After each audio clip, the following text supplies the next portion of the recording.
l-20 sena tal-Ikirix minn April fuq 1.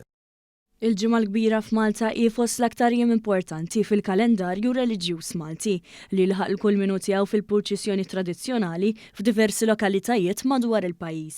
B'dawn il-purċissjonijiet annwali li jirrappreżentaw il-misteri tas-salib u l-passjoni ta' Ġesu Kristu, il-kuntest reliġjuż u kulturali ilu jgħaddi minn ġenerazzjoni għall-oħra fostna għal madwar 400 sena.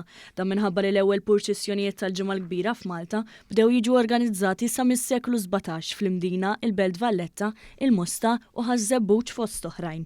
L-ewwel purċissjoni tal-ġimgħa l-kbira fl-Imdina ġiet organizzata fl-1645 mill-Franġiskani Minuri tar-Rabat. Hawn il-ġenituri u l-irġiel tal-Imdina kienu membri ewlenin tal-Arċikonfraternità ta' San Giuseppe li kienu pionieri fl-organizzazzjoni ta' dawn il-purċissjonijiet li ma' żmien tferxu kważi fil-Gżejjer Maltin kollha.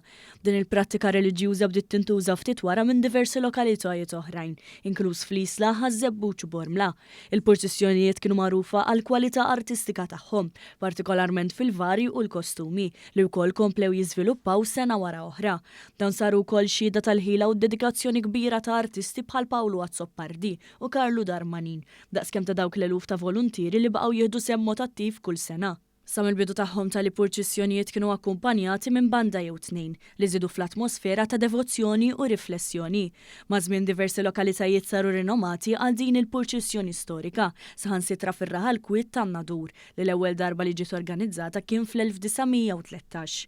Hawn jirriżulta li fil-bidu l-vari kienu jinġarru minn xi karozzi. Għalkemm ivarjaw xi ftit fl-arranġamenti, it-taħlita tal-kuluri u l-istil tal-arti, il-purċissjonijiet tal-ġimgħa l-kbira f'pajjiżna jibqgħu attrazzjoni ewlenija f'dan iż-żmien tas-sena anke fost it-turisti. Dan mhux l-inqas fl-aħħar snin fejn in-niċċa reliġjuża ingħatat l-akbar imbottatura, inkluż bi promozzjonijiet internazzjonali li qabel qajla kienu jsiru biex jippromuovu l-kreattività u l-identità tal-poplu tagħna.